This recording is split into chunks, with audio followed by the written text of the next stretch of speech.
In this two-part episode, Tim Pratt from Diverse Dogs returns for another insightful chat. This time, it's all about the power of play in relationship and confidence building, as well as training and behaviour management, building on his first appearance in Season 4, Episode 5, where Tim explored emotional regulation for handlers and dogs. He now dives into how structured play can strengthen bonds, build trust, and channel natural instincts in a meaningful way. This podcast unpacks how play ties into managing arousal, improving obedience, and creating rewarding training experiences across many dogs and temperaments. Tune in to hear how purposeful play can be a game changer in any training toolkit. Hello, everyone. Welcome back to the Therapy Dogs Australia podcast. I'm Max, the social media manager for Therapy Dogs Australia, and with me is Sam King, the owner of Therapy Dogs Australia. How are you, Sam? Great. Thank you, Max. How are you? I'm good. Thank you. And we've got Tim Pratt from Diverse Dogs joining us again. How are you, Tim? Hey guys, I'm excellent. Thank you. Yeah, really happy to be here We're again. so lucky to have you on again. No, it's my privilege. I appreciate the invite to come back. I'm pretty excited for this one because we're going to talk about play Yeah. and play sequence. Is that Mm, correct? yeah. Well, play, Yes. and more specifically, playing with awareness of the prey sequence, which is your dog's natural Prey sequence, yes. Sorry. natural instinct to want to chase and bite and kill and do all the things that normally they don't get a chance to do. And it's so funny because I wasn't really aware that there was a sequence. I mean, all these years I've grown up with dogs, and I mean, I've only really learnt about it from you guys through Therapy Dog Australia and through podcasts. Yeah. So that's Lots fascinating. So lots lot of of people people- are in the exact same boat as that, Max. Yeah, so many people don't understand it, and dogs learn to adapt to what we do with them, and they enjoy having a tug of war, and they like chasing the ball. When you break it down, a lot of the stuff, the reason why they love that stuff so much is because they're acting through parts of that prey instinct. Having an awareness around the different cycles, as the different parts of that sequence, allows us to just play with more intention, so that we can give our dogs the opportunity to fully express themselves through that method of play. And once you learn the nuances, because it's very nuanced and it takes a little while to pick it up and really sort of start to get good at it, it becomes more like a dance, and it's choreographed almost. And the moves, your dog knows the moves. And initially it's a bit clunky because you're both trying to learn it. But once you get good at it, things flow, and it's more like a dance, and you're working with the dog. You're working with the dog towards capturing the toy for them, and we're working with them through that process, as opposed to we're working against them or having a tug of war against them and we're fighting them for that toy. We're giving them an opportunity to express themselves through that prey sequence, and then we're rewarding the effort that they put in at the right time, so that we build the fulfillment and the achievement. And it's really that when they feel the achievement through effort, and we reward them intentionally at the right time for the effort they put in, that builds achievement, and that's where the fulfillment really comes in. And then that fulfillment that they feel through that process, the feelings, the dopamine, the oxytocin, all of those chemicals that are released during that process, they then attach that onto you, as part of that, and that helps to create a much stronger bond and relationship. So that's why play is so important. And people, as you said, just tug of war, throw a ball. Our dogs love to play, and it's really fun playing with our dogs. But if we make us the game and we make us the activity, and then we're just using the toy as a way to have that interaction with the dog, it's a much more powerful way to engage with them, rather than just making it about the toy. Love that. So funny that you said it's like a dance, because this was like a while ago, maybe like a month ago or something. But I was like a Sunday afternoon, and I was letting my livestock guardian dog out. Like in the evenings, I let her out and we do our little hang out together, and then she patrols for the night. And I was like, obviously blasting music on my little speaker from my little buggy. And I came on that I was actually going to do a Liberty thing like with my horse. It sounds so stupid now saying it out loud. Anyway, I was going to do this like Liberty routine with my horse to this song, because the song came on as a banger, and I was like, it was playthime with Kiki, because I let her out of her pen, and then she gets her cuddle, and then we open the play window and she gets to get all of that play happening, because and we could talk about play as problem solving, I think would be useful for people as well, because I had to really get the play right with her, because she was playing with me, like my body. And she's 60 kilo Anatolian Shepherd. So I was doing the play and I was just running around with her, because I've worked really hard on getting my play like pretty good. I'm running around and it was like a dance. So it's like a routine for this song. And she thought it was the best thing in the world, because I'm like, my poor neighbors, I'm like yelling like as loud as I can, like this song. Love it. Running. And, you know, like everyone that's listening, just picture like interpretive dance to a banger. And this me with my dog though. And like, so, and all that. And I was like, man, even though I would probably never actually show anybody the video, but I was like, I wish I was videoing that so people could see how much of a dance it does become, because it really is. And she has her things that she really loves in play. I can really predict a lot of what's going to happen in the play. And I've had to work really hard on things like toy presentation and stuff like that. And it's not perfect. Like she can be a nightmare still sometimes, but yeah, so funny that you like it really is like a dance. It is. It's like a dance. And I recently posted something on my socials, and I'm playing with a little border collie puppy called Johnny, and he's just learning how to play. And because he's a puppy and he's just soaking it up and loving it and picking things up really quickly. And because he's so low to the ground and little, like I was like moving backwards away from him, but kind of moving back like that with little steps, and he'd chase me, and then I'd grab the toy and we'd have a little wrestle, and then he'd rip it off me and I'd let him win it. Then I'd do a couple little steps to the side and he'd chase me, and then I'd grab the toy again. And one of the comments from one of my followers said, "Oh, some nice salsa moves from both of you happening there in that process." But it feels like a dance, you know, and I think it's a good analogy, because I mean, I'm not a very good dancer. I'm good with playing with dogs, but the analogy is that imagine trying to go and learn a new dance, right? There's moves, and there's different things you need to think about. There's different ways you need to move your body. There's different ways your partner's moving, and you kind of got to learn, and it's clunky and it feels weird and a bit awkward at first. And that's part of the learning process. So I think it's important to think about that, because some people might they might try something and they're like, oh, that doesn't look like the way Tim's playing with that dog on social media, or, you know, this doesn't feel very right, or maybe my dog's not responding in the way that they should be. And that's just all part of the learning process. So, and it takes practice. It takes practice, you know? Yeah. So to sort of more thoroughly introduce the topic to everybody today, Sure. I think I'm talking about play a lot, obviously, because our therapy dogs, we aren't working them in our jobs wearing treat pouches. So we have to replace our food rewards with other rewards, and play is massive for that. So it's obviously like a lot of dogs will feel reinforced with praise and a pat and stuff like that. Which is cool, but they don't have the same work ethic into the behavior.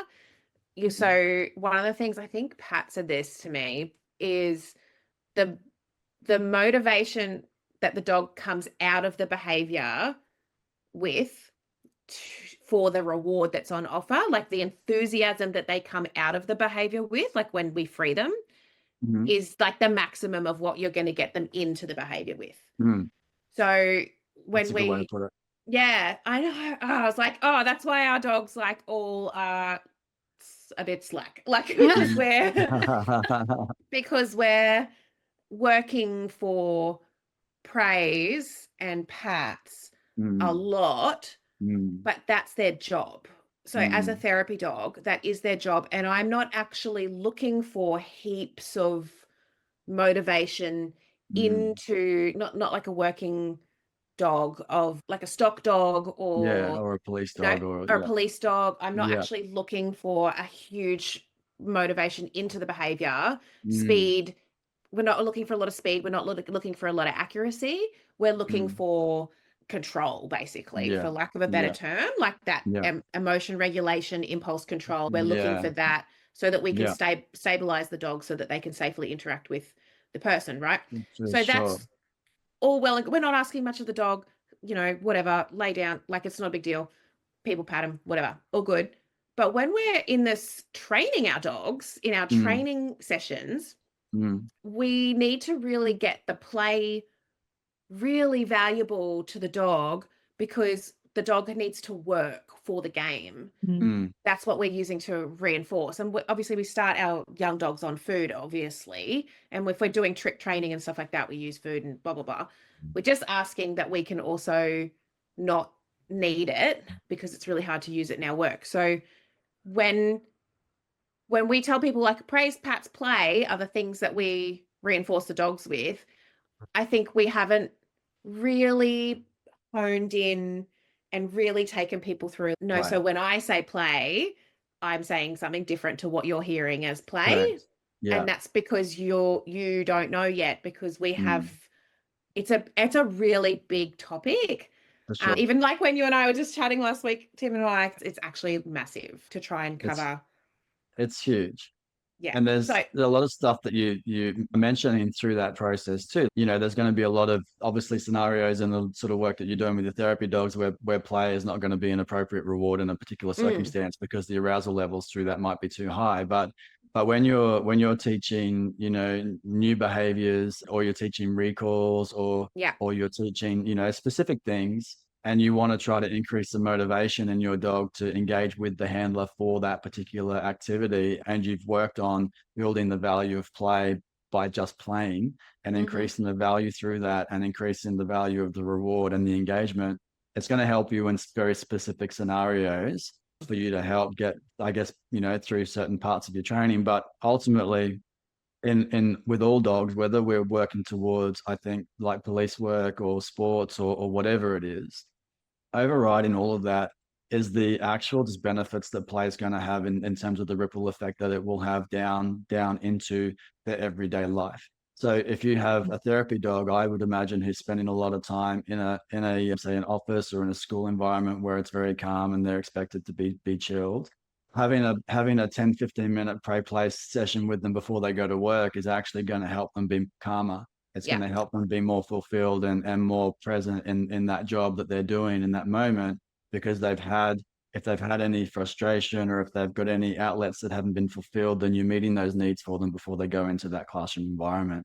Or you might do it at lunchtime or at the end of the day, where we're just giving the dog the outlet. We're letting them have, that chance to be fulfilled, express some energy, and also let go of any frustration that they might have had. If there have been any moments where they felt a little bit triggered or stacked during the day, allowing them to dump that into a toy where they can let loose and just dump all that energy into a prey item is so beneficial. So yeah, I mean, when we talk about play, the reinforcing value of the play is really, really, really great when we're using it for specific circumstances in training, but also just that flow on effect in terms of how it makes the dogs feel and just how they are in general, because of the ripple effect of the play itself.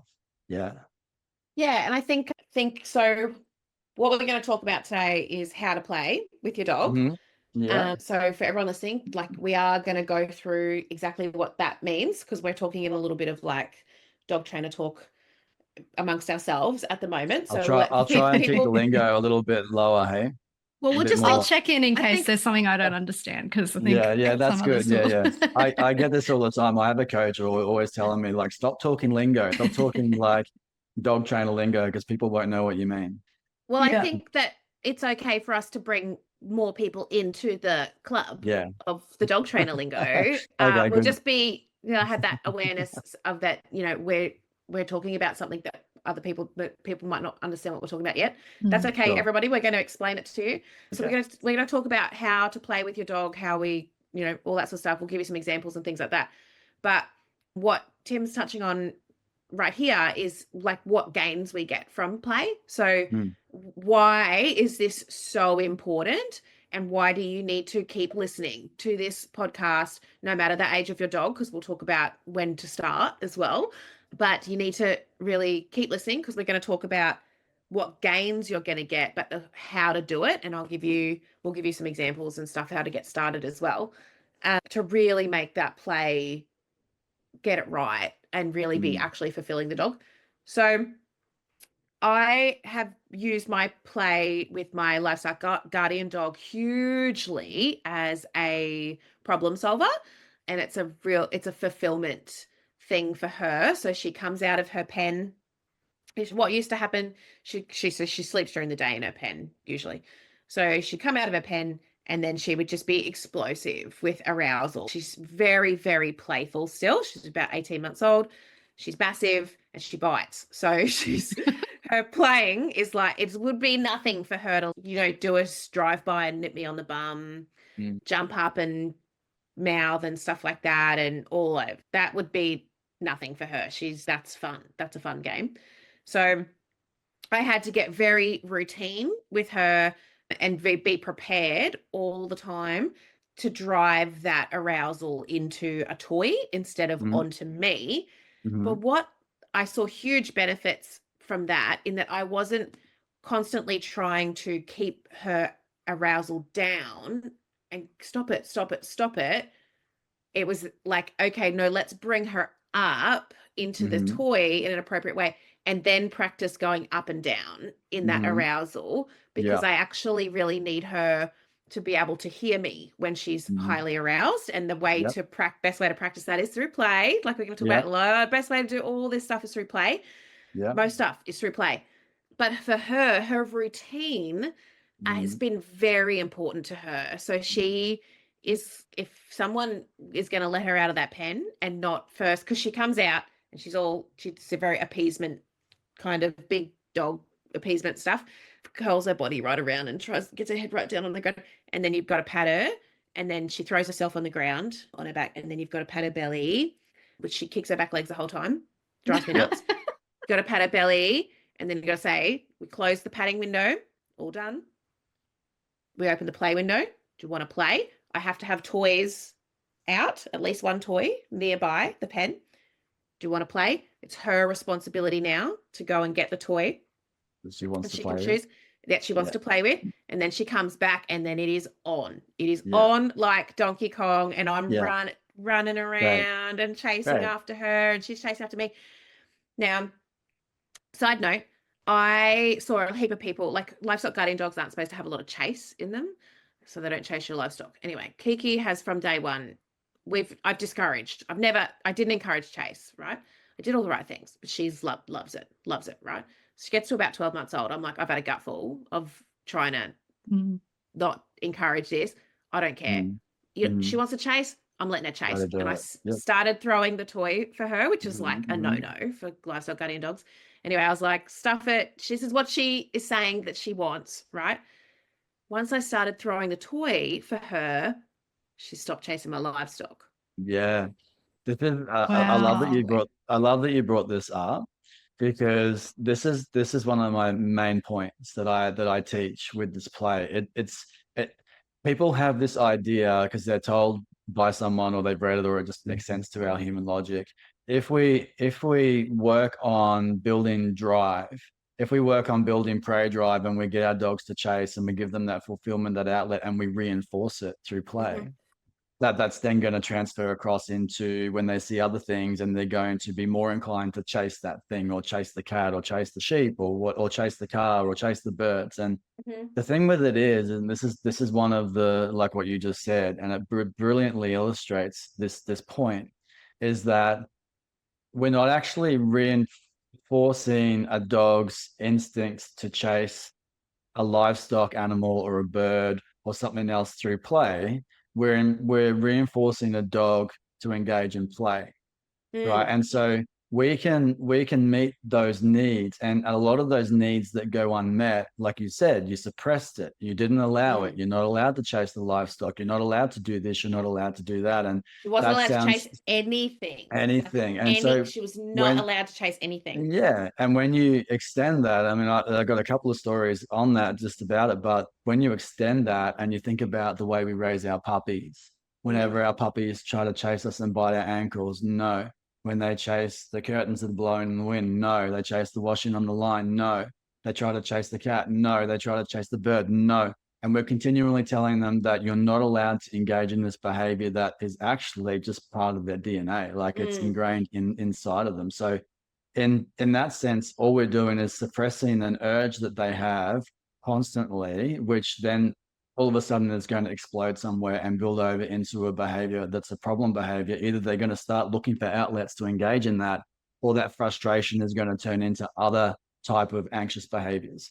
So if we're able to actually meet that dog where they need to be met in a way that is structured and controlled, and we're in control of the game and it's safe, like you said, Sam, then they don't have to then go and look for it elsewhere. And yes, of course, we are going to have to put some boundaries in place and make it clear to them that it's not appropriate, and you're not allowed to do this to the livestock. You're not allowed to do this to all the things we do already. We say no, no, no, no, no.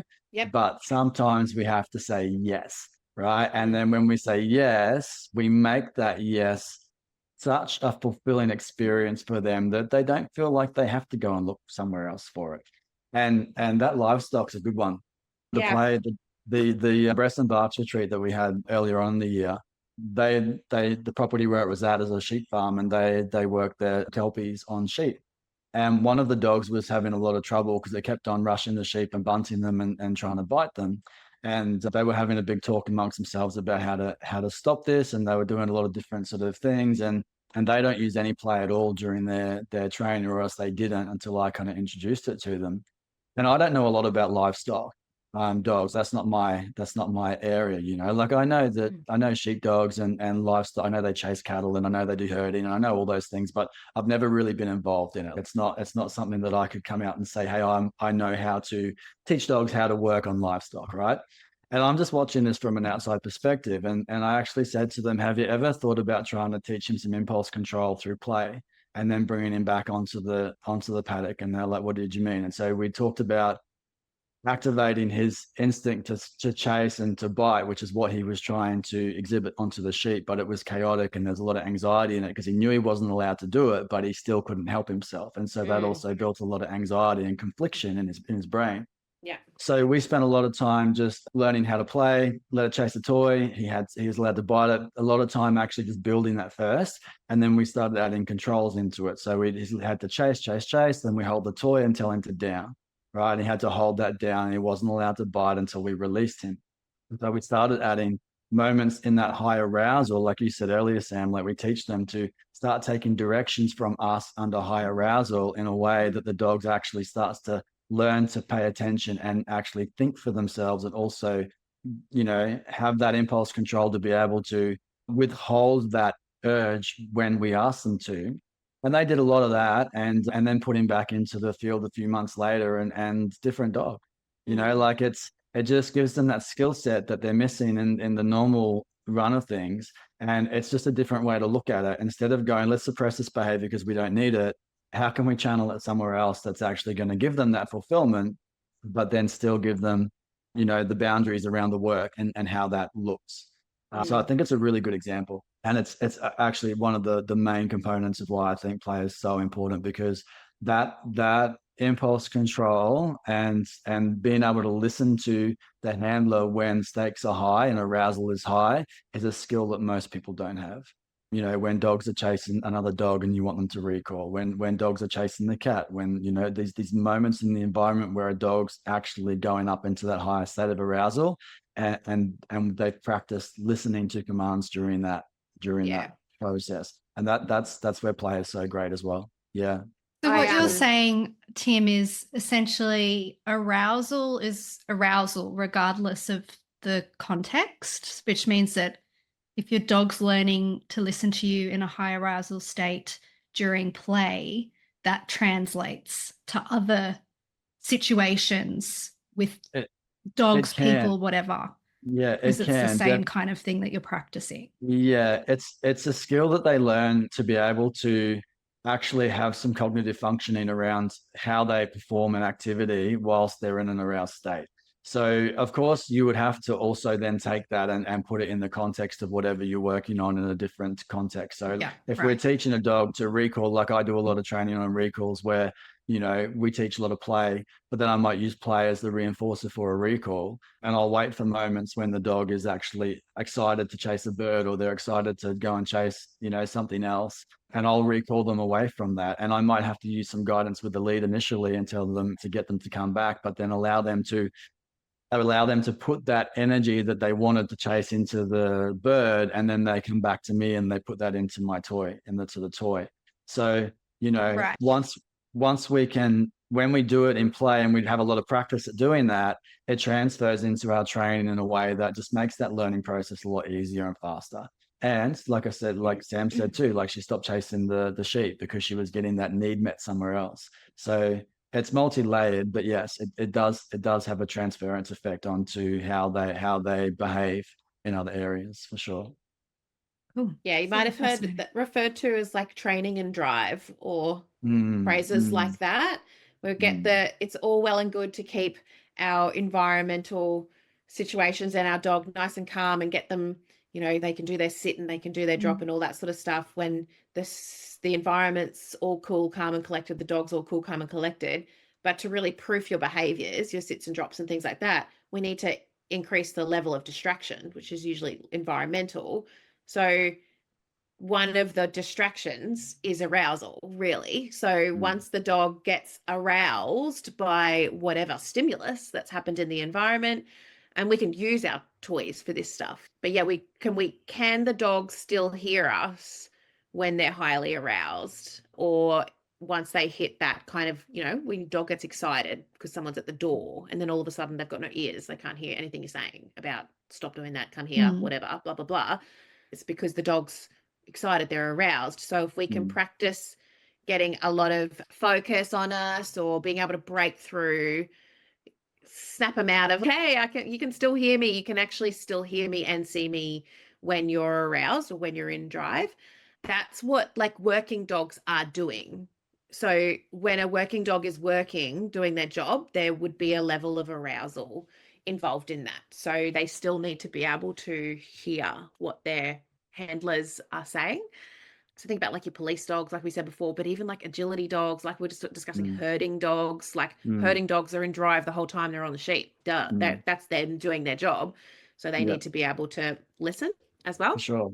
It goes a little bit further too when you're saying about, going in and out of drive as well, which is super important. And that's having a really strong effect on the dog's nervous system as well. And I kind of like, because I do a lot of breath work, as you know, as well. And breath work is all about regulating our nervous system in a way that's going to help us increase our window of tolerance. So if we have a more flexible, better functioning nervous system, we're able to cope with more stress. So when we're raising a dog into a high level of arousal through play, it's fun for them, but it's also a sympathetic response, and they're going into their sympathetic nervous system. So when we start to play and then we put controls in it and go, okay, now I need you to go into a down for 2 minutes and wait there until we play again. The dog's also going in and out of drive. And so they're learning also through that process. Their nervous system is actually getting the reps in as well to be strengthened also, which means their nervous system's also going to be more flexible and also increase their window of tolerance, which helps them cope with stress. So the arousal levels and dogs learning how to actually take direction in those aroused states is really powerful. But then also there's that regulation piece too, where dogs learn to be able to come in and out of arousal, so that if they do get aroused at some point, in terms of they get, they want to chase something, or even if they get a fright or a bit of a scare, it helps them in all of those moments, because we're strengthening their nervous system through that process, as well as a whole bunch of other really cool stuff that we're going to talk about as well. But yeah, no, it's just very helpful, because thinking about like when you're training a dog and you start at home and you start with the foundations of whatever it is, let's take sit or stay or whatever. But it's funny, because in my head, it's always been, well, you're building the distractions to help proof the behavior, but arousal has never been its own individual piece in my head. So that's fascinating that you're saying, Tim, that you can be working on doing reps to help with arousal, as well as putting them into the context of whatever it is you're training them for. So, definitely. And I mean, we'll probably go off on lots of different tangents in this conversation, but yeah, exactly. And also when you start adding obedience pieces into play, rather than training obedience and rewarding them with play, you play with them and you add obedience in the game. So yes, we might teach them to sit with some food and the reps and all of that, so they know what that means. But then when you are playing with them, and then all of a sudden you withhold the toy and you say sit, okay, and then the dog goes into a sit, and then immediately get to re-engage with that toy again. Like Sam said earlier, the motivation that the dog has going into a behavior will be the same as what they get coming out of the behavior. So if you increase the motivation coming out of the sit with the toy, which is a extremely high value reward for them in that process, we're strengthening that command during play. And so the association the dog has is that obedience commands, sit down, stay, whatever they are, if we incorporate them into the game, rather than thinking about it as in we're actually training the obedience and reinforcing with a reinforcer, the dog's association to those commands is always of something positive and fun and engaging that they like to do, rather than, oh, it's got to go into that sit again, or go to down, you make me go into that down. It's, I don't like doing that, So there's an association, a classically conditioned, I guess, response that we can create also to different commands by doing it through play. So changing the way the dog feels about doing the exercises. It's funny because it's not just the dogs that get like bummed out about this lame activity of the down and okay, I get my game, but this is so lame and boring. It's actually our handlers as well, because we take the food rewards away and everyone has a bloody meltdown about it. Sorry, not everybody, probably not you if you're listening. Some of you, yes. Funny, so funny. People get all flipping worried about it because they feel bad for quote unquote making their dogs do shit. Yeah. And I always rephrase it back to them of, okay, does your dog like to play fetch? And they're like, yes. And I'm like, well, do you ever during the game, like when the dog brings the ball back, would you like say give or something, Yeah, we do that. Okay. And would you ever say sit before you throw the toy? And they're like, oh yeah, sometimes. And I'm like, okay, so that's all this is. That's all this is that, hey, we're playing this game of fetch, sit, throw the ball. That's literally all this is. You sort of think about that. We're having fun with our dogs. We're playing with the dogs, and you can teach them this stuff as part of that process, because it really does. The people get, like they feel bad for making their dogs do boring stuff. And I'm like, so don't do that. Don't be boring. Yeah, don't do that. That's why it feels yuck, is because it is yuck. Like, that sucks. I don't want to do that either. So we always include, like, all of our training at home is all like lifestyle stuff, and it's the dogs getting access to the next window of their life that they want access to is how we implement all of our stuff around here. And things like, I don't feel bad asking the dogs to hold a downstay over there because there's a truck dropping off a load of sawdust, so that I don't want them to be squashed under. So do you know what I mean? Like there's those, or jumping all over the delivery driver. Yeah, exactly, which they would absolutely do. Well, Penny would absolutely do that. She has been jumping in people's cars, so we have to keep a lead on her. Very dirty.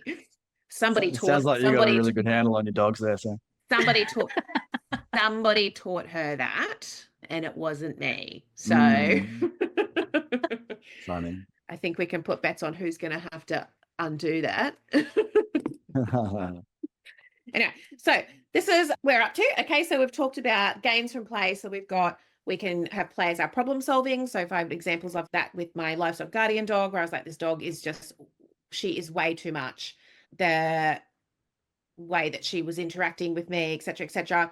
There might be other, you might have other problems. Trust me, if you've got problems with your dog, a lot of them can be solved through play. Oftentimes my clients, and this is why I also teach this before, you said earlier, like you think about like puppy development even, and we think of sit, stays, downs, like we teach all that stuff, right? I don't even touch that in my first couple of lessons with puppies. I teach them more about luring, engagement and play, and then also building positive associations in their environments. Those are things that are going to have the longer lasting effect on them as an adult dog. All of the obedience stuff we can teach anytime. So yeah, the play just has so many overreaching benefits to their entire life. It's just there's nothing else that really has that much of an impact. I don't feel. What are So some of the when common problems that you would see? yeah, sorry. So I got sidetracked. So with the common problems that you'd see, like I mentioned one earlier, recalls is a great one, right? So Yeah, dogs don't have enough motivation to come back for a piece of food because oftentimes when they're running away from you and you want to recall them, they're in prey drive. They're in prey exactly. because they're chasing another dog or they're chasing in play. I use play and prey drive kind of like interchangeably, but there is a difference between play and prey, yes. And there are different types of prey behavior, but let's just be really sort of generic. But if dogs are running in prey away from you towards something they want, then you calling them back for a piece of kibble is probably going to be pretty futile, especially because of the dopamine they're already getting in anticipation of catching the reward that they're chasing after. And that could be a dog, it could be a bird, it could be someone else's ball that's thrown for another dog, whatever that is. So when we increase the value of the play, and they know that they can get that same feeling by recalling back to us, and then also having the same feelings through a toy, it increases the value of the reinforcement. We're going to get stronger recalls in those moments, as well as, yes, we're going to have to put some consequences in place for them not listening as well, and some firm boundaries around them chasing something that's inappropriate. But combined with the play and that higher value reinforcement is going to make your recall a lot better for a lot of dogs. So that's one thing. And even just like anxious dogs that are scared of their world. Okay. This is really big. So if you have a dog who's really anxious and they're scared in different new environments, if you teach a dog and build the value of the play, and you spend a lot of time doing that in a safe environment at home, in your backyard, or wherever you are with your dog, and it's safe, right? And so we build play, and we build the value to that engagement. And then we get out somewhere new, and our dog historically has a bit of a history of being scared in new environments. And we get into that environment, and then you say, ready. I always like to put a cue word into play. So you might go, ready. Or I think Sam said, you say, do you want to play to your dog? So if we put a cue word in, and you go, ready. And then they know that ready is the classically conditioned response to that word that is going to mean that we're going to play. And so then we bust out the toy, and then it's on. Like you said, Donkey Kong, like it's on, and we play. And if we can get our dogs to engage like that with us in a new area first for 5 minutes, before we then take the toy away from them, maybe then we can throw a food scatter on the ground to help them go back more into a foraging behavior where they're coming back down from arousal, they're going more into parasympathetic, but it's still positive. And we give them 5 minutes in that new environment, and then we take them home. And then if we do that every day in a new environment every single day, then without too much time going past, you're going to start seeing a lot more confidence in your dog going into the world. So that's another problem solving area that play is good for. Just engagement in general. They're like dogs that pay no attention to their handlers because they've learned that their handler really doesn't have that much value in external areas. Just building and bringing that engagement and the value of paying attention back to the handler. I know I'll often be walking along the beach with my dog or with a dog, and then just for checking in on me, they look back at me, and then I'll pull out a toy. Just little things like that, because it just helps to just build that in them. As if I pay more attention to my handler, then I get high value engagements that they value. So I mean, it's endless, really, Sam, the amount of applications that you can use it for. Yeah, but those are a few. Even like heel work, even getting your dog to walk next to you on a heel, just changing your reward every now and then from food to play. Doesn't have to be every time, but intermittently changing and putting a play reward in there, it's going to increase the consistency of that reward, because the dog's going to live with a bit more hope that if I do it right this time, maybe the play is going to come on the next one. So we use a variable rate, or like we just interchange it sometimes. Yeah. That like competition, like obedience healing or flashy healing that people might be seeing on people's Instagrams and dog trainers Instagrams and stuff like that. I feel like there's a lot of stalk when people put the toy under their armpit to get that. If everyone doesn't know what I'm talking about, that heel, you see the Malinois and that, and they're doing the healing and their head's right up and they've got like those flashy front feet happening. It's real pretty. Yeah. And the toy starts oftentimes like as a prancing. Yeah. The toy starts in the armpit because the dogs are like, hell yeah, about the toy. And that's what they're looking up at. But they're sort of in a stalk part of the game or part of the sequence, which we'll go into. and then they get released out of that position into the play or into the chase, into the next phase of the prey sequence. And that just makes so much sense to a dog. So you might look at those dogs and be like, that poor thing. You see people coming, you're like, oh, that poor thing. It's like a circus animal. No, that dog is like having the absolute time of its life right now. It thinks it's like about to catch a mouse. Like that's what it's like. Oh my God, it's all happening.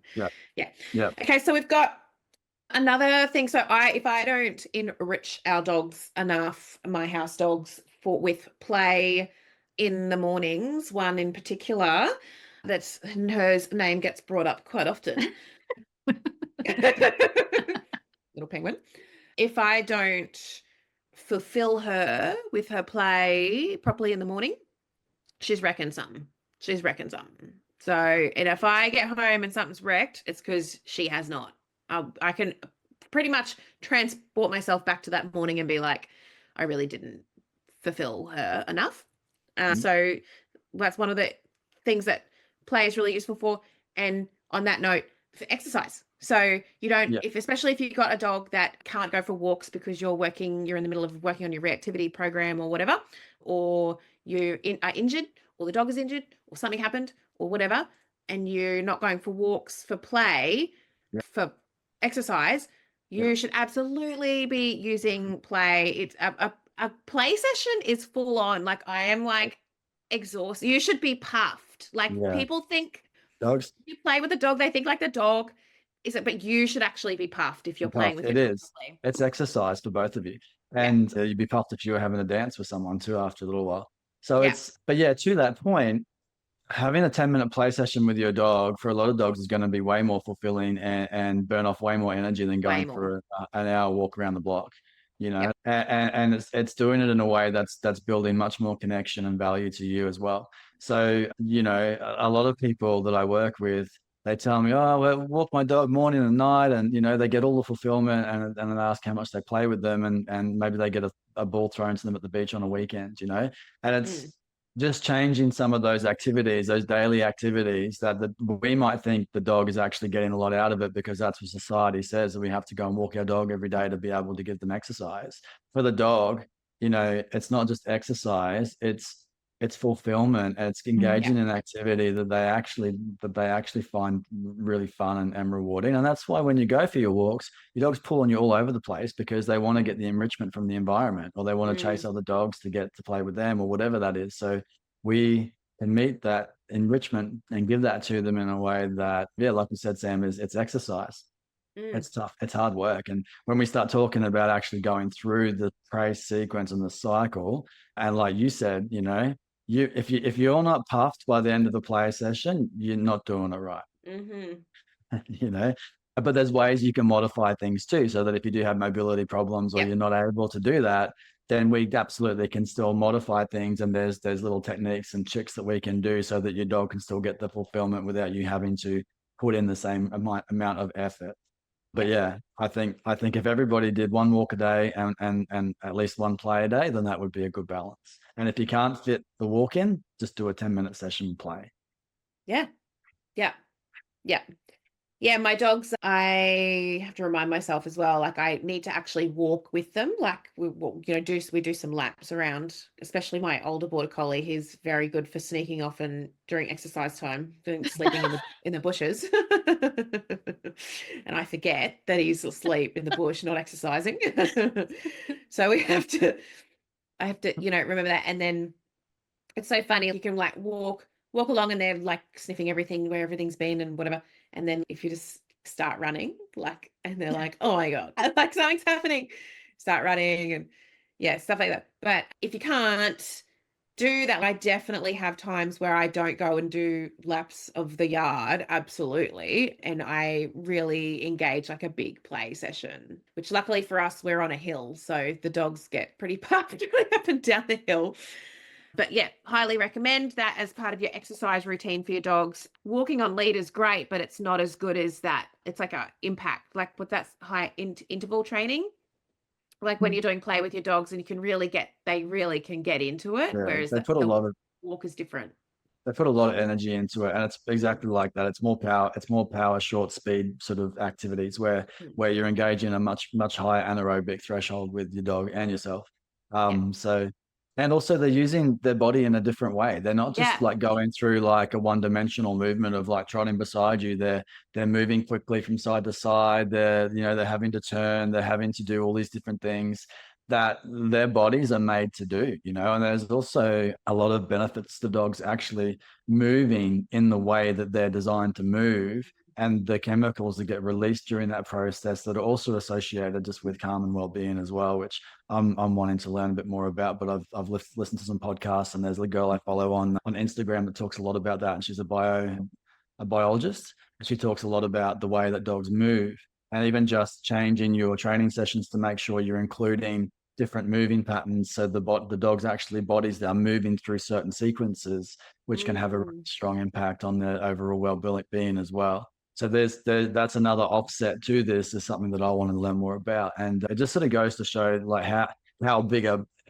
topic and how many offshoots there are. But we'll talk forever if I keep going off on tangents like that. So we'll just stick to the play. Is that like vagus nerve stuff that they're sort of? Not who's really. Who's the person? Her name is Melanie. I think it's Melanie Griffith. Let me check. I'll give her a shout out. I want to follow. Yeah, she's really great. Let me see if I can find her. Very cool.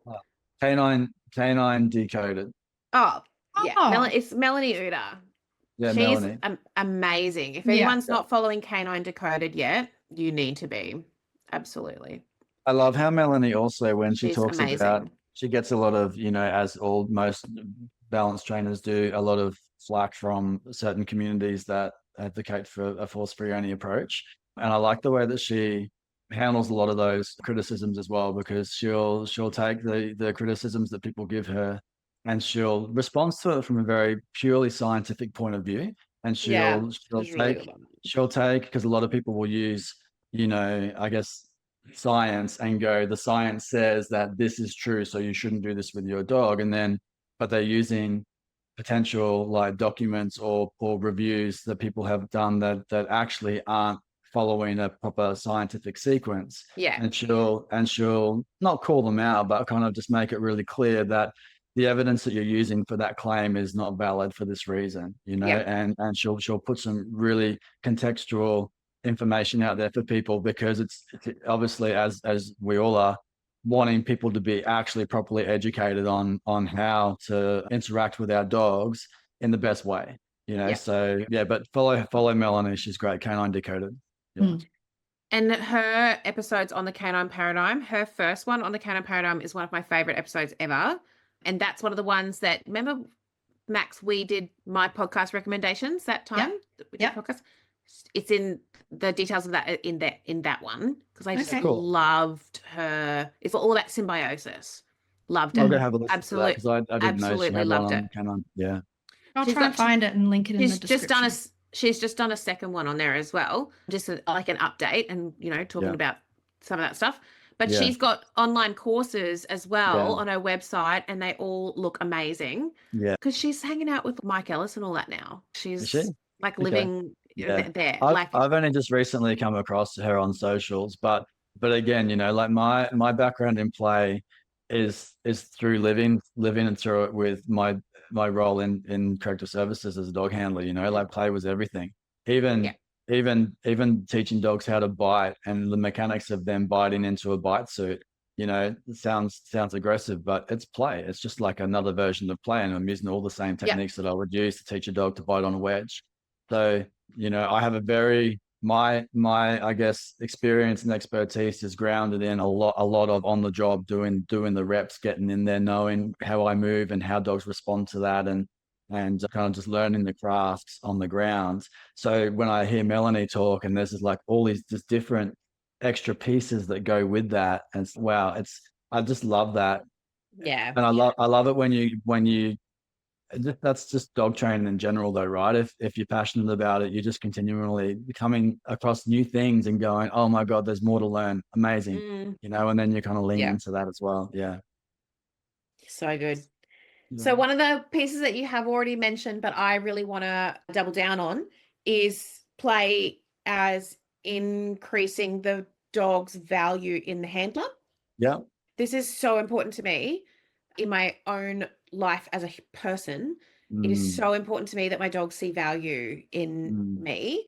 I see a lot of value in them, and I want them to see value in me because I want them to listen to me as well. So I cannot stand it if my dogs ignore me, which is normally because if I'm speaking to them, it's because there's a reason. So, and the way that we live our lives, which is on a farm and in a working relationship together, safety is paramount oftentimes. Like my dogs have a lot of freedom, and with a lot of freedom comes increased risk. So with increased risk there's more reason that you need to be listening to me and you can't ignore me when I speak to you. And for me to get that from my dogs, they have to see lots of value in me. And obviously you can, be the giver of life and resources to your dog. So you're the one that feeds them, you're the one that walks them, you're the one that, and you'll find that the person who looks after the dog and adds value to the dog's life, that's the person the dog hangs around the most. But using play and really getting your play good, like getting it really pretty good, is a fantastic way to add value of yourself, because as Tim mentioned before, the play is not about the toy.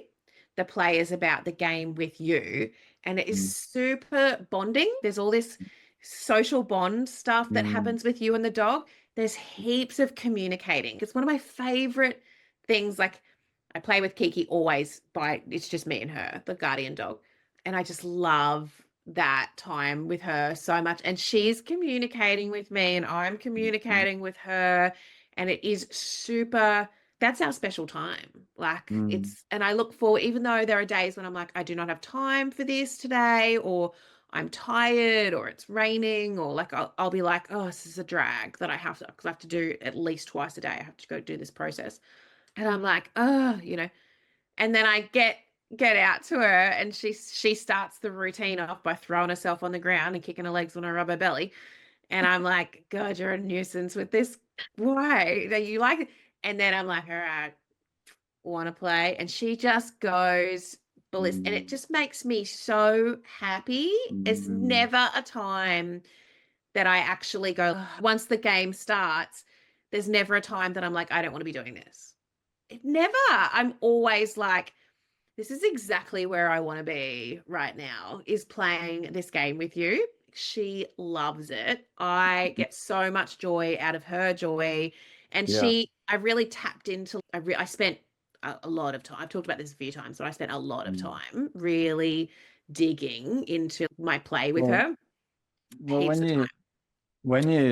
mean, a piece for me in that's so important is just that when you're playing in that capacity with her, and a few words that you said there in terms of how it's just you and her, like the world fades away, and it's just your time with her sharing that moment. And so that's where for me that presence piece comes in as well. Like when we can be truly present and connected with our dogs feed off that, because how often do they get that from us? Like how often do they actually get our full presence? And dogs live in the present, like they live in it. It's their life. Like they act and respond, to what's happening in front of them, and so they're living in this present world. And so, and then intermittently, if we give them that full part of ourselves that they also can give back to us, then that bonding that creates for that dog in that moment is just really special. And a lot of people don't give their dogs that moment. When you go for a walk and you're on your phone, or even if you go for a walk and you're not on your phone, but you're thinking about a job that you got to do at work, or you're thinking about the problem that you're having with one of your friends or relationships or what have you, you're not sharing any kind of present moment with your dog. You're just going for a walk, but you're actually disconnected. So play helps you to create that scenario, like you said, where you're just so connected and present with them in that moment that's really special. But on top of that, as we've spoken about, like through that play process, the dog's also releasing feel good hormones. oxytocin, like things that are associated with bonding for people and for dogs. And then, like I said at the start of the talk, I really like to make a strong point for people, because it looks sometimes when we're playing with our dogs, when they look at me play with a dog, it looks like I'm working against them, like I'm trying to get the toy away from them, or they're fighting me for the toy, and it can look like that. But actually, what's happening is that I'm coaching them on how to win. And so when I'm coaching them on how to win, I'm part of the process in helping them succeed. And when I'm helping them succeed, it's not me against them. I'm on their team. And so it's teamwork. And that teamwork that we create together, that builds trust, it builds communication, and it builds that bonding experience. And if you go further to that, which I like to think about, and then attribute that to how dogs bond socially in the wild, or how they would bond socially in the wild instinctively. And a big part of that social bonding is through the hunt, is through working together towards a common goal that is actually, important for the survival of the entire pack. So when dogs are hunting together and they're working together to bring down a prey item, the social bonding that's created through that process is huge. It's really, really massive. And so if we can replicate that in a fun, safe way, where we're actually giving them the experience that they would be feeling to a degree in that kind of scenario, the bonding that's happening through that is intense. And yeah, that's something that's really powerful. So it's a really big point. Like the bonding process that happens with dogs during play is huge. And that's why I make it such a big part of the Breasts and Bucks retreat, because that's all about connection. And play is by far one of the biggest types of connection that you can give your dog. And I remember that presence piece that I was talking about before I actually even knew what presence was. When I reflect on my time in corrective services, and I've said this a few times, looking back and reflecting on moments of me working with dogs in my career, now knowing the feeling of what presence actually is, and reflecting back on moments when I didn't actually know what that was, but I felt it, was when I was working with dogs through bite work, and I was the toy. Yeah. Right. So like physically I was the toy. Like I had the bite suit on, and the dogs were chasing me, and I was moving in a way that was instigating them to chase and strike me. And then also when they're on the bite suit, the way I'd move my arm and the reaction the dog would have when I did that, in terms of they've gone in for a strike, and then I move my arm. And for a dog, if you replicate that to a hunt, they'd do a strike, and then the prey item would try to get away. In that moment, the dog will most likely try to then grip harder and push in to go for a bigger grip, right? So I learned very acutely and very intimately how to move my body in a way that the dog would respond instinctively to act through this process. But in that moment, again, it was a dance. It was choreographed. I knew the moves. The dog didn't know the moves yet, but I was teaching them, but they learnt the moves. And then once the dog learnt the moves, it becomes that dance.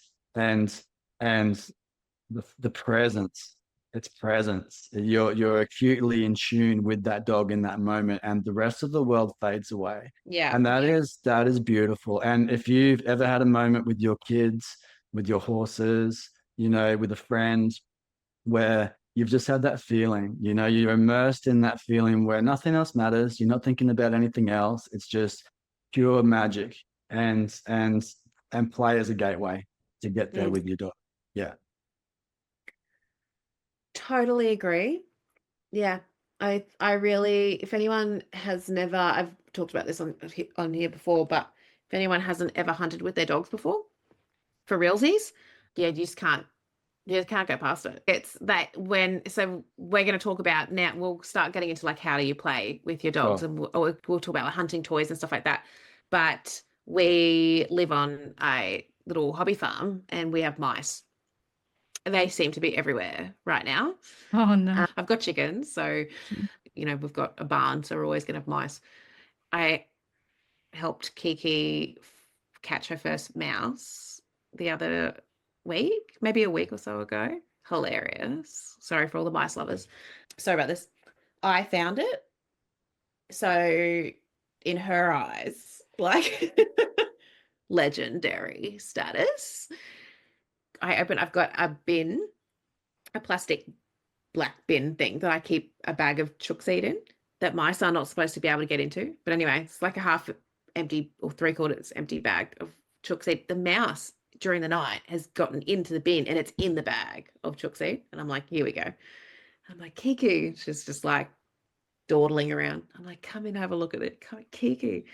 She comes, she's just being a doofus, looking around, and I'm like, look in there. And as soon as she realized there's something in there, oh my God, she was like, oh my God, I can't believe this is happening. Oh my God. And I'm like, wow, thinking she's going to try and get it. This mouse jumps out, right? They can jump. Jumps out, flies across. I mean, it's a gateway for our goat yard. It's like an airlock. It's 2 gates, I think. It flies out of this bin across, hits the ground. I see it hit the ground. She, bang. The fastest I've ever seen this dog move. Yeah. Got it. Yeah. I was gobsmacked. I was like, I cannot believe this big lanky goober just got that mouse. And then she was like, oh my God. Didn't know what to do. Oh my goodness. Yeah. I got it. Yeah. I'm like, I know. And she's like walking around and I'm like, very clever. And she's, I need to be alone. You need processing time. That's fine. It's so funny. And my other 2 dogs, Penny and Nala, they're little mouses, little ratters. So it's constant with those 2. Like and you can see it's little squad goals between them. Like they are just like out of control.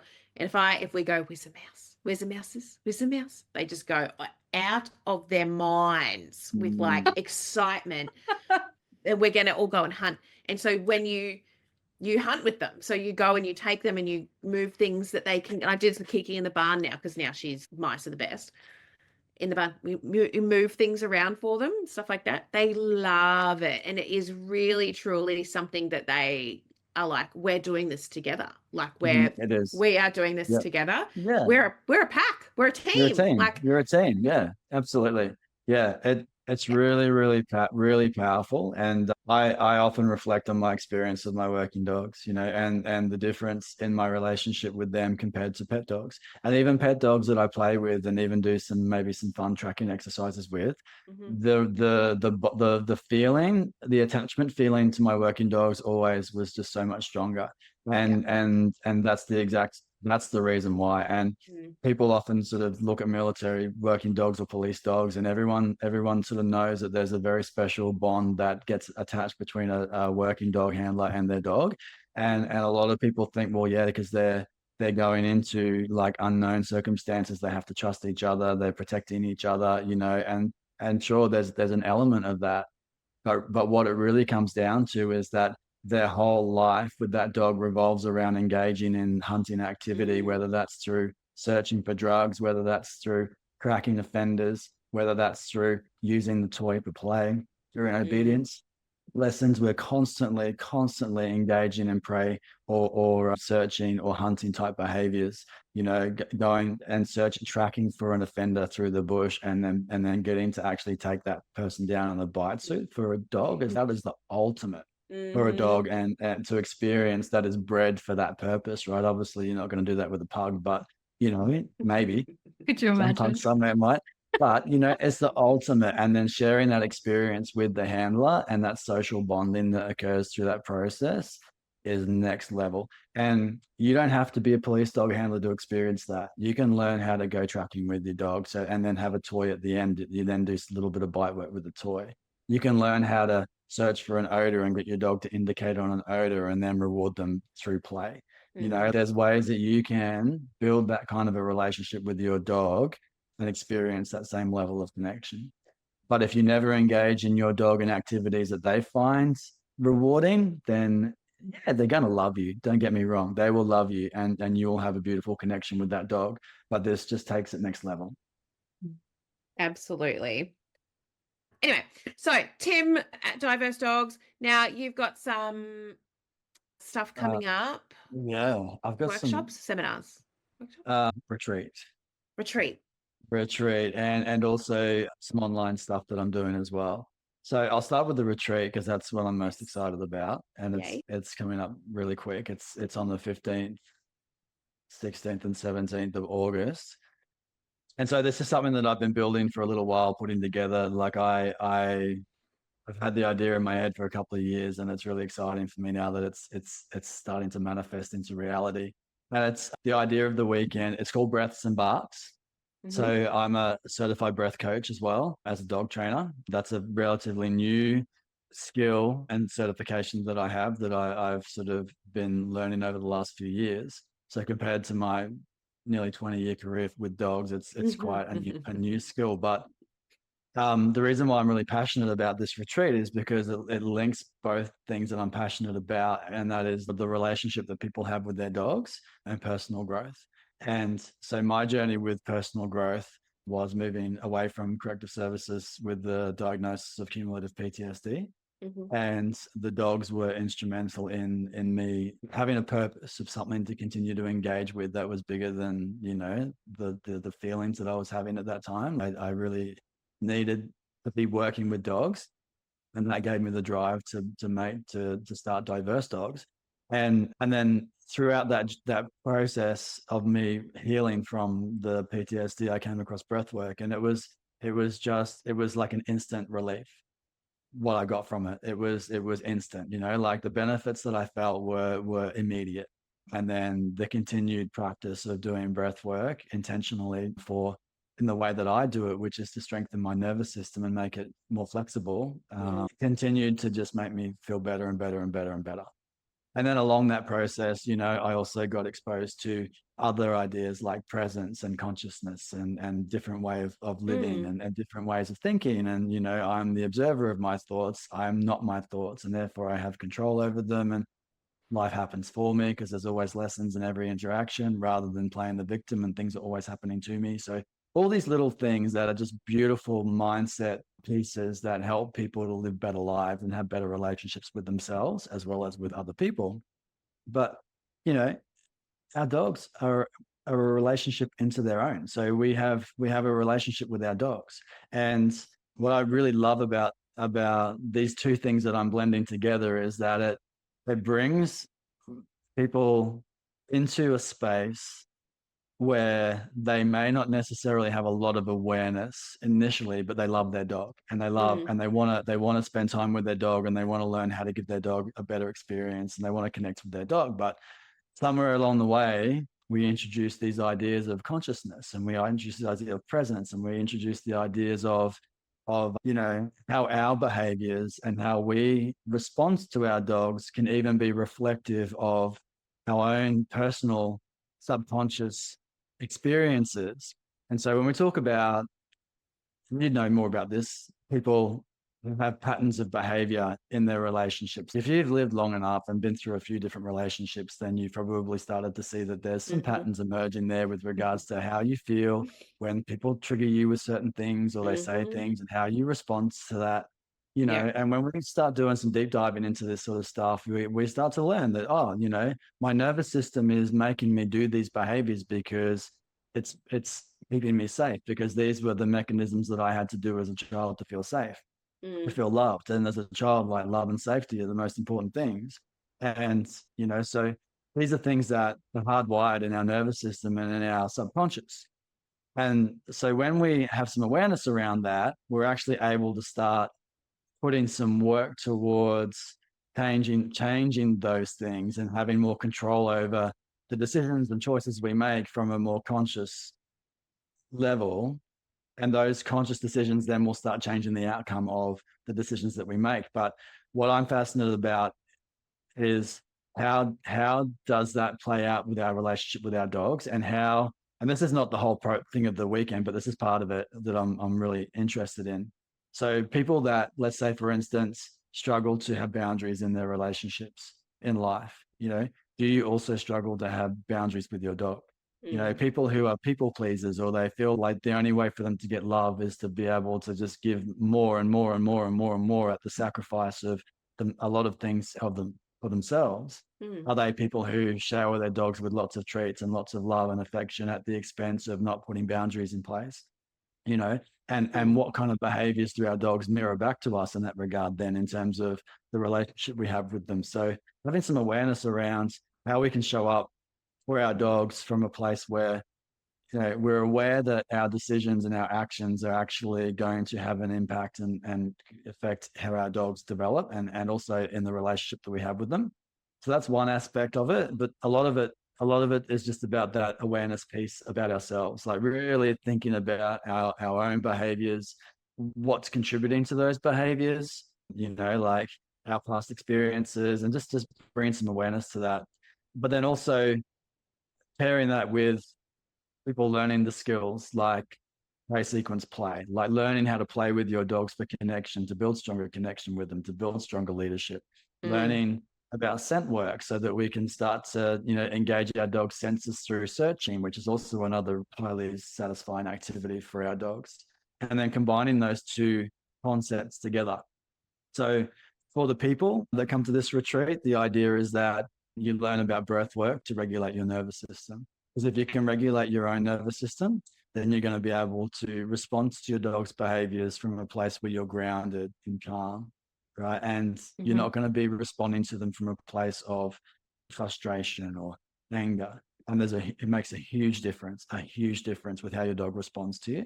The dogs are going to more likely feel that you're a grounded, confident leader in those moments, rather than someone who actually doesn't have control of their emotions or doesn't have control of the situation. And for dogs, when they see you take control and you're decisive and you understand how to manage a scenario with your dog and how to communicate with them, your dog will feel safer. Okay, so it's all about your dog feeling safe in your presence. But if you don't feel safe in your own presence, then how do you expect that from your dog? So yeah, learning breath work regulation, nervous system regulation, learning how to, there's a daily practice that people will learn that is a really easy breath set to do that takes about 15 minutes. That if you do that every day, it's like going to the gym for your nervous system. It's like going in and out of your sympathetic and parasympathetic response through your breathing. And there's also I call it the co-regulation circle. So it's really fun. And we get all the dogs and all the people and we sit in the big circle. And it's always chaos at the start, and the dogs are everywhere, and people don't know how to manage their dogs or handle the lead. And so there's always a big chaotic energy at the beginning. But once people start to learn how to actually guide their dogs with some calmness with the lead, using the lead appropriately, and also tapping into our breathing and bringing our parasympathetic energy, and not just our own, but the collective group energy down, the dogs match it, and then the dogs start to relax. And then we see the dogs shift and going from chaos and kind of excitement to calming down and almost going to sleep in a lot of cases. So learning these techniques will help you in times where, if you've got your dog and energy's high or something stressful is going on and you're feeling stressed and you're seeing your dog starting to get a little bit overexcited, even if you've got other people in the room and you're having to kind of do this subtly, you can just change the way you breathe. If you consciously just change the way you breathe into a nose breath 4 and 8 or something else that we teach on the course, and you practice that regularly with your dog in different environments, your dogs feel that shift, you know, so they feel that shift and then they co-regulate with you. So it's really unique. It's really unique experience. So it's part obviously for the human, but it's for the human so they can show up better for their dog. And in the process, you can extend all of those skills to your whole life.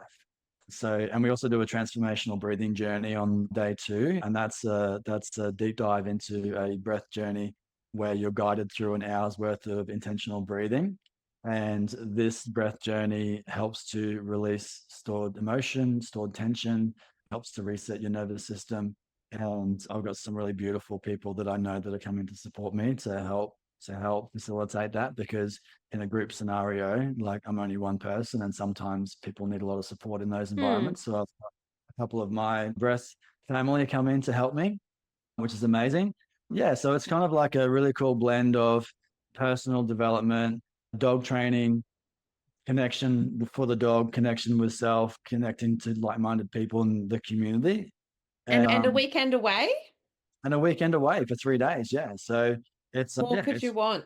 It's a really unique experience. Yeah, it's kind of hard to really do it justice without you actually being there to experience. Everyone, you Um, just have to go to find out. So yeah, for sure. But in terms of, I've had a few people reach out to me who work with therapy dogs, and they've said, "Oh, this sounds amazing for me to learn kind of how to regulate my dog when they're feeling a little bit anxious, or even sometimes environments where you're working with your dog can be stressful. yeah, Sometimes people are holding on to things that other people yeah. have given them in their own stress. So coming to a weekend where you get to just hang out with your dog, release stress, learn some new skills, and learn how to connect with your dog on a deeper level. That's what it's all about. And holidaying with your dog is there's just something about it as well. Like it's really, really cool. So how do people register for that? On your So website? I've only got a few spots left for that. So hopefully by the time you hear this, I might still have a spot or two left for you. But just get in contact with me through my Facebook socials. So through Diverse Diverse Dogs Dogs. PTY Ltd on Facebook, or Diverse Dogs AU on Instagram, Mm-hmm. or just reach out to Sam. I'm happy for you to give people my number. Yep. So you can do that. And then in September, another cool thing I'm doing is starting a dog trainer certification program. I'm really excited about this too, because this is, again, something that I was thinking of doing for a long time. I held back from doing it just because I'm not an RTO and I didn't have, like a TAFE, a lot of those if I was going to do it, I wanted to do it in a way that was going to give people a legitimate pathway to start working in the industry. Yep. And sometimes there's a lot of red tape in being able to deliver that. But what I've done is I've put together this course. And no, I'm not an RTO, but I am TAE qualified. So I am qualified to do adult learning. And obviously I have the experience and the knowledge to deliver the learning outcomes. And it's a 6-month course, but there's 3 months of online learning in a learning portal, 2 Zoom lessons per week to learn the theory component, which will be me talking as well as showing videos of how to do things. And then you also get 2 weeks of mentoring with me personally, where you get to walk around with me to all my clients over 2 weeks and work with me with my clients' dogs. And where appropriate to do so, I'll give you opportunities to work with those dogs as well under my instruction. So you actually get to learn Amazing. in the how it Hands-on. all. It's like an apprenticeship, sort of like it's Yeah. hands on, but the focus on it will be very much about. I mean, the dog training is such a big. There's so much you could. There's no way you can fit everything into one course. No. But this course, it's for people who already have a passion for dogs. Maybe they're already doing some dog walking, or they're working with dogs in a different capacity, and they want to learn more. Yeah. And so very grounded in science, dog psychology, how dogs learn, but then being able to adapt that in the field for that individual dog, as well as learning how to work with clients and learning how to adapt what you know about how you would normally do something yourself, and then also problem solve that for someone who may not have the same skill set or physical capacity to continue to do it in the same way. So sometimes I think what I hear from people that do dog courses is they learn all the theory. They might do like a 2-week process where they take their own dog to learn a few skills, but they might not necessarily have had a lot of opportunity to work with a wide variety of different dogs with different motivation levels and different people. And honestly, 90% of what I do is about working with the people and making sure that I'm solving problems in a way that is going to actually be something that they can continue with moving forward. So anyway, that's the dog trainer certification program. So intake for that is September. So are you doing like is that a group? Like it's group only intake. Yeah. So group intake, it's the first one I'm running. So I'm building it as I go, the same way I did with the reactivity success path, which is still going really good. So I'll have initial group. There'll be a live lesson on a Tuesday, live lesson on a Thursday via Zoom. They'll all be recorded, so you don't have to make each one. You can just go back and see the recording. That'll go over 3 months, and then you've got 6 months to complete the assessments that I'm going to give you, and also to do the 2 weeks with me. But the assessment pieces will be actually working with volunteer dogs and clients and showing me that you're able to put some of the stuff into actual real application. Into practice. Yep. Yeah. Now, in terms of it being a pathway into the industry, and I'll just finish on this one because there might be some people saying, well, if it's not a not a TAFE course or what have you. Like, how can it be like a legitimate kind of pathway? So the dog training industry doesn't require you to have a particular certificate to work in the industry. So it's not regulated like that. You do obviously need to have competence, and I would not certify you if you did not show me you had the competence. That's really important to me. But the guys that insure me through my business, and I've spoken with them, and they've said that anyone that I certify, they will insure with public liability and professional indemnity.